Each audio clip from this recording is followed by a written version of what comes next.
You're listening to a Frequency Podcast Network production.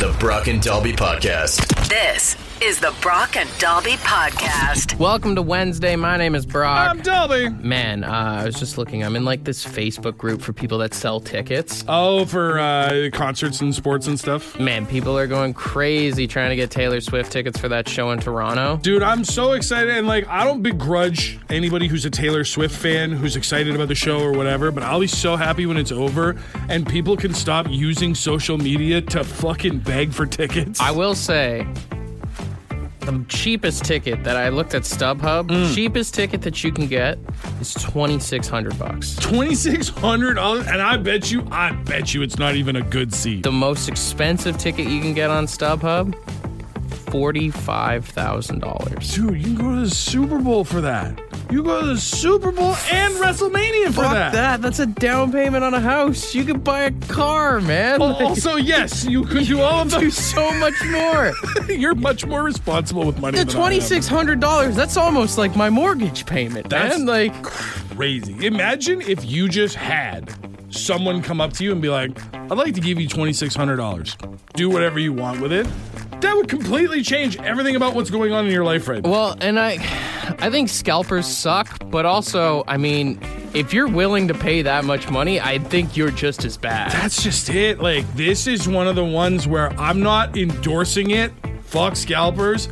But I get it in this situation. In this moment where you could buy a ticket for, what were they going for? A few $100 and turn it into $46,000? Yeah. Who wouldn't? It's just crazy out there, like, how many guys are spending this much money, like, to go to a concert to take their girlfriend or whatever, versus if you came home from a weekend with the boys and you were like, I spent $2,600 at the strip club. It's the same thing. You were going to go see a girl on stage, but it doesn't hit the same, does it? It's not the same. Do not convince yourself it's the same thing. It's kind of the same thing. The Brock and Dalby Podcast. The Brock and Dalby Podcast. Why are you doing this? Explain yourself. If you haven't heard, there are 2 jail guards in Oklahoma that are currently being sued and going to court after they tortured inmates by continuously playing Baby Shark on a loop. To what end? Were they trying to get information out of them, or were they just messing with them? Apparently, they were just torturing them. Oh, And so the inmates have actually filed a lawsuit in this case. yeah. I mean, I get it. Like, this would drive you after a while. Although I will say, I wasn't necessarily locked up as like a prisoner or anything, but I am a father of 2.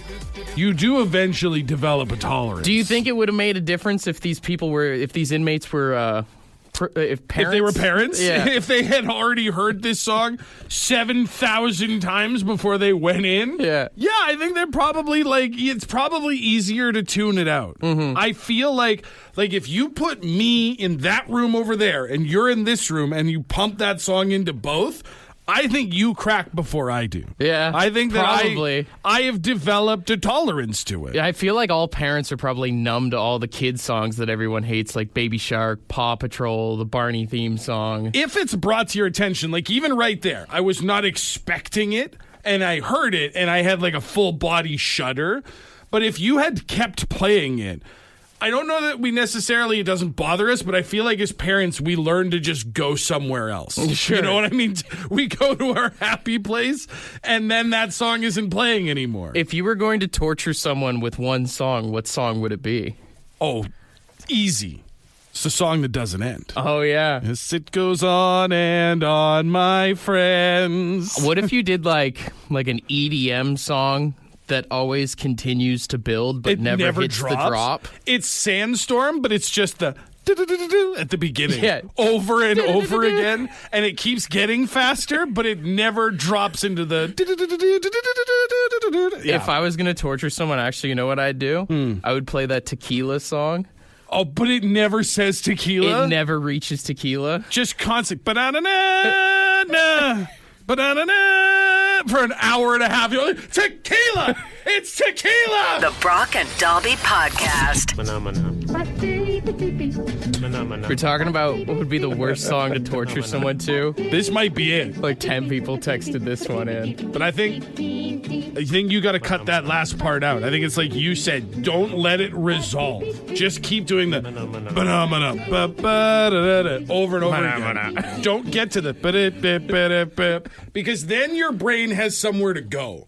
True. If you just keep looping, then you're stuck there forever. A few other people texted in. Stop. No. That's straight torture. Unacceptable. That's a war crime. Geneva wrote some stuff about that song. Anything that's very repetitive, right? Oh, absolutely. Yeah. The more you can loop something, the more, because then not only does it become so repetitive and annoying, but your brain gets lost in like, how many times have I heard this? Yeah. Over and over and over again. You lose all sense of time and space. It's like one of those videos when you don't know when it ends and it starts. Another one that will make you lose time and space is being stuck listening to this for eternity. Oh my God.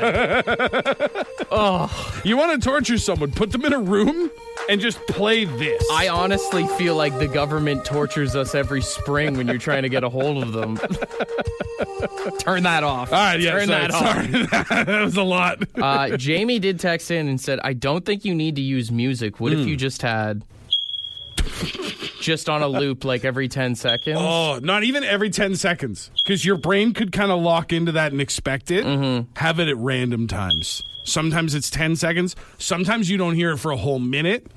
Oh. Well, because even when you hear your like smoke detector going off in the middle of the night, you start trying to like time it so you can fall asleep. And then just when you think you're out, they pull you back in. It pulls you back from slumber. I don't even think actually songs you need to do. Like, you could just use stuff like that, like the smoke detector or even the... Oh.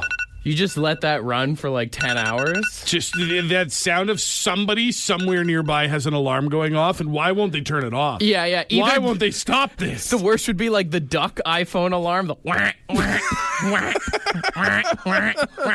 or like...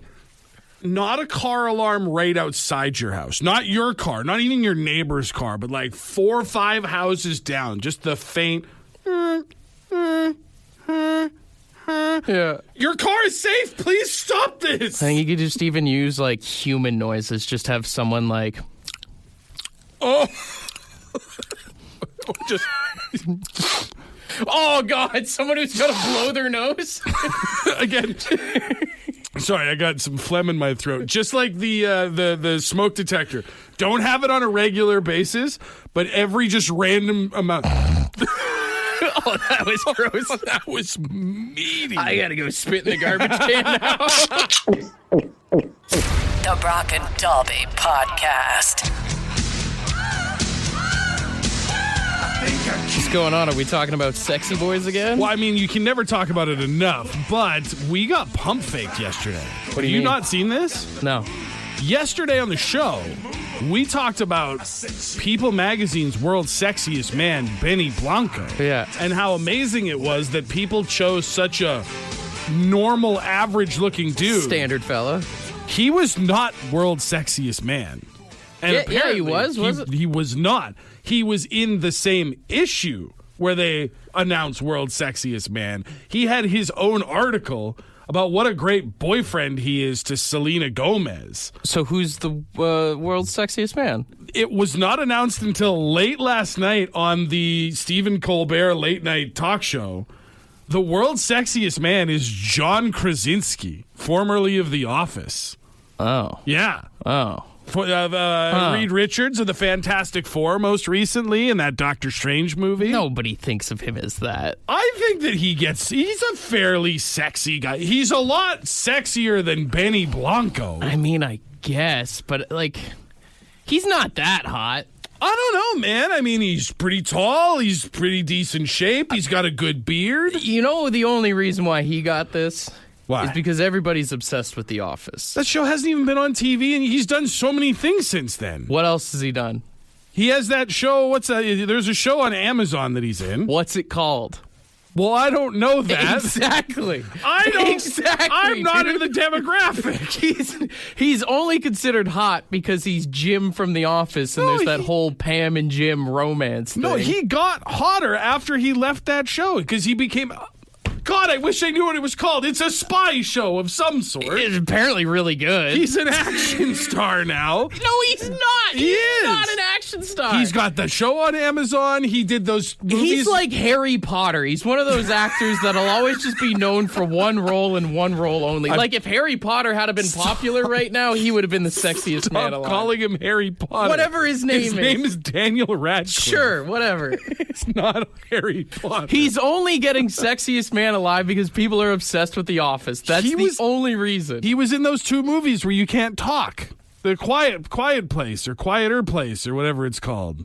My girlfriend probably would think I'd be hot then, too. Why don't you just shut up every now and again? The Brock and Dalby Podcast. Hey, how you doing this morning? Doing all right, man. How are you? Jack Ryan. That's the program that Krasinski's in now. It's based on the Tom Clancy novels. You know, Hunt for Red October, Patriot Games, all those things. Yeah. I couldn't think of the name. Tom Clancy. Yeah. It's a big show.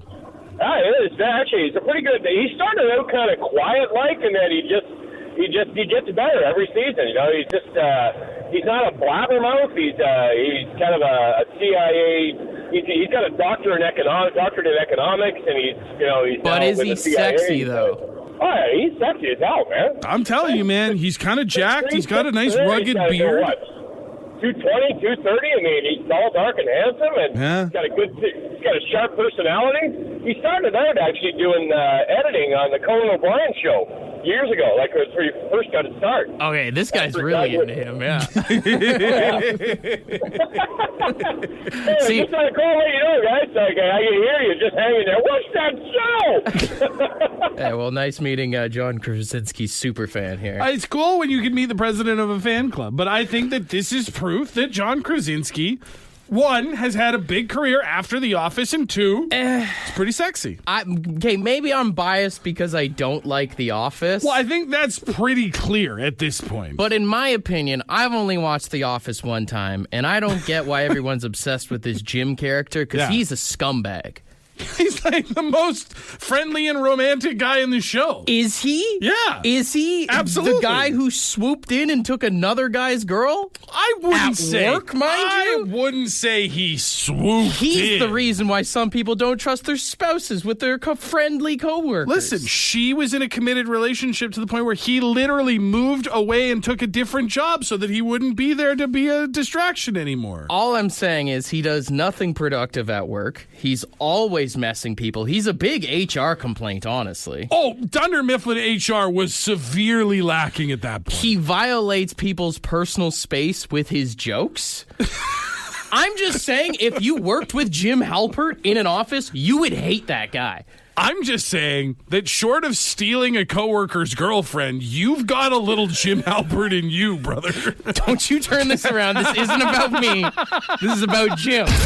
This is the Brock and Dalby Podcast.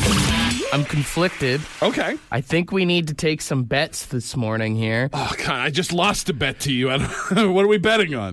My dishwasher's been on the fritz lately. Like the panel on the front where it shows the time has been glitching out while it's running. So we called LG and they were like, "Oh, we can send a service guy out." Blah blah blah. A registered repairman. So like a day before, you'll get a call to let you know what time he's going to show up at. Can I just, sorry to interrupt your story, but remember back in the day, the repair guy was always like the Maytag man? Yeah. The LG guy doesn't have the same, doesn't feel like he carries the same level of importance. No, it doesn't seem like he cares that much because I got the call and they're like, "Yeah, we should be there anytime between 8 and 5 tomorrow." And I was like, classic.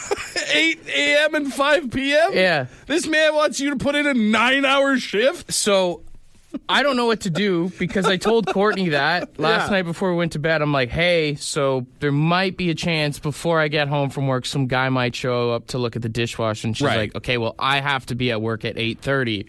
Oh, and she's the breadwinner, so she's got to be at work. And I usually don't get home till like the earliest 9:30. Yeah. So I'm going to bet that this friggin' guy is going to show up between 8:30 and 9:30 tomorrow when nobody is at the house. There's a 9-hour window. 1 hour is disqualified from you guys being home and prepared, and you think that's when he's coming in. And I feel like those guys, they wait like 10 minutes, and if you're not there, they just leave. Oh, you're lucky if it's 10 minutes. They come up to the door.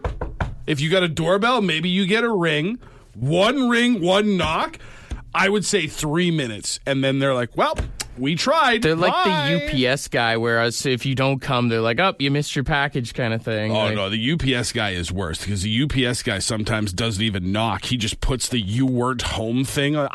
I am in the living room playing Call of Duty, sir. I saw you. Yeah. You did not knock. I think what they need to do for, like, whether it's these service technicians or cable guy time, like, you know how when you order a pizza from Domino's, you can see, like, the projected time? The pizza tracker? The pizza tracker, that's what it's called. I have spent so much time in my adult life watching that stupid pizza It's like tracker. Paul is now making your pizza. Right. Paul is putting the pizza in the oven. He's putting the toppings on, and we're like, yeah, Paul, you got this, buddy. Every sort of service technician, Yeah. they need that. Right. That's honestly beneficial, I think, to have it's on its way. Or even when they're at the house, you could just, rather than standing over their shoulder, being annoying, looking at them, watching them, Tim has the front panel off your dishwasher. you could just sit in the basement and be like, okay, all right. The service tracker. Yeah. That's a brilliant idea, honestly. And I feel like if repair companies or, like you said, cable companies, any of this stuff, use something like that, I feel like they would get more business because it is such a point of anxiety of not wanting to miss your appointments for these things. I think they either have their like own pizza tracker or they team up with Domino's, and it's like you order a pizza, and if by the time the pizza shows up the service isn't done, it's free. He's got to pay for the pizza. That's the deal. The Brock and Dalby Podcast. Someone texted in to say, just leave a note on your door that says, please call, and has your phone number. It works wonders, and they'll usually wait. What do you think the odds are of you putting your phone number on your door ending well? I mean, I'm not worried about that. The usually wait is the asterisk, right? That's the thing. Yeah. Is even if it's 7 out of 10 times, that's still 3 out of 10. He goes, psh, all right, see you later. Yeah. And then you're stuck holding the bag. I would do it. Like, And even worse is that even if he does wait until you're home after the show today and then he shows up, you've still got to go through the anxiety and the stress of, will I be home when they show up in the window? And then you go through the stress and the anxiety of, now what do I do with myself with this person in my house? oh yeah, it's always so awkward having someone work in your house. But I feel like I'm pretty easygoing because I have a lot of buddies that work in the trades. Like my dad worked in the trades, so I've always had the mentality of just leave them alone. Right, yeah. They'll get the job done. You don't need to hover over them. If you come to my house, I'll offer you a drink as soon as you come in. Like, do you want a water, pop, whatever? Yeah. And then I just hide out in the basement. You just disappear. Yeah. I don't have a big house, so it's like I just go to and then if they're working in the basement, then I'll just sit upstairs. That's true. I've got upstairs is bedrooms, main floor, and then a basement little like office area, so I can usually hide out from where they are. Although I will admit, I don't necessarily keep a timer going, but I would say I'm probably I'm a check-in guy. Why? You don't know anything. I don't know why. I can't help myself. The guy's in my house. I have no idea what he's going to be doing with my dishwasher, so I'm not going to be like... And if they explain it to you, you always feel like an idiot, too, because you have nothing to add to the conversation. Oh, no, I love standing there and giving them totally. That makes sense. For sure, yeah, Absolutely. for sure, yeah. I'm probably like 30 to 45 minutes. I go, hey, do you need anything? Everything all good? I don't know why. I feel like I want to become their You're like assistant. an annoying mom at a sleepover. Everything okay down there, guys? Everything going all right? Yeah. Can I get anything for you? You know what it is? It's because I feel awkward doing anything when they're over at my house. Like, you know me, my number one way to pass time if I'm not doing anything is to throw some video games on the TV. Do you get embarrassed playing video games in front of the tradesman? I am a 41-year-old man, and I cannot play video games in front of a stranger. I feel like such You don't want to like spaz out in front of I feel him? like such a loser. Not even like, because I can keep my temper. I'm not like an aggressive gamer or anything like that. But like, there's just something about like, say the guy's upstairs fixing the shower, and I'm downstairs playing Call of Duty, and he comes down and is like, hey, can you pause that for a second so I can tell you what's going on upstairs? Like, in my mind, that scenario's never happened, but in my mind... I've never thought about that before. It's the greatest nightmare. A grown man coming downstairs asking you to pause your game is so funny. I'm just like, oh, yeah, sorry, it's online. I can't pause it. Can you just tell me while I finish this mission? I get what you're saying, because when I'm sitting in the basement, it's like I don't know what to do. I feel like I can never find anything to watch. I almost feel like it's like in college when I'm waiting for my friend to hook up. The sock is on the doorknob and you don't know what to do with yourself. I'm the third wheel and they went to the room and I'm just like, all right. Even TV, I'm nervous to put a show on because what if he comes downstairs and he judges me for what I'm watching? What if I'm watching like King of the Hill and he's like, a cartoon? Come on, really? I think you just got to start asserting your dominance in your house, man. I think what I'm learning here today is I am not an alpha. That is not even finding this out. As soon as anybody with a blue-collar job comes into my house, I'm immediately like, what can I do for you, sir? I'm not a man. Still but a boy. I'm over here with my video games and my sweatpants. Can I get you a drink? The Brock and Dalby Podcast. The Brock and Dalby Podcast. Here's what you think about this. There's a Swiss insurance group called Baluzi, I think? Baluzi. And they are testing something at work. They've got a chief LOL officer. So before you go into any details, I just want it on the record that I think I hate it. Basically, they are trying to encourage people to laugh more at work. Sure. So they've got this system set up that's basically like an AI technology that picks up everybody's laughter at their desks. And if you don't hit a certain quota of a minimum of 10 laughs a day, they'll check in on you. You get a wellness check? By sending you like memes and funny videos. Get out of here. So they're trying to encourage people to be more like jovial and have more fun at work, which I like the idea of it. I love the idea of trying. Work can be, for a lot of people, a very stressful place, no matter what industry you work in. I love the idea of trying to take the stress out. People will live healthier, happier lives if they're laughing and having fun. But a laugh quota? Like, couldn't you just... I would just sit at my desk and be like... Oh, if I don't laugh 3 more times, the guy's going to come send me meme. Ha, ha, ha, ha, ha. What if you're just, like, depressed? Like, you just found out your missus is leaving you or something, and you got to go into work the next day? You just lost your beloved great aunt, and someone's sending you crappy Facebook memes because you haven't laughed 9 times today? Yeah. Leave me alone. I'm going through it right now. The Brock and Dalby Podcast. It's the season where you're starting to see more and more Christmas stuff pop up in every store, not just the big box ones, but mostly the thing that I've taken notice of is it is Christmas chocolate season. Yeah. Pot of Golds, After Eights, Ferrero Rochers are everywhere, like a gold shiny beacon of deliciousness. And then also those lint balls, those are also out there. Those are great, but then you have like 5 or 6 of them and then you just feel so overwhelmed. Well, did you see that they're getting sued? No. The Lint company, the Lint chocolatier. So they're getting sued because in 2023, Consumer Reports tested some of their dark chocolate bars and found that they contained lead and cadmium. Oh. Like heavy metals. I thought these were made by like the best chocolatiers in the world. Well, so that's the thing, is similar to Red Bull getting sued over the Red Bull gives you wings thing and having to admit, like, it's just marketing. It's not true.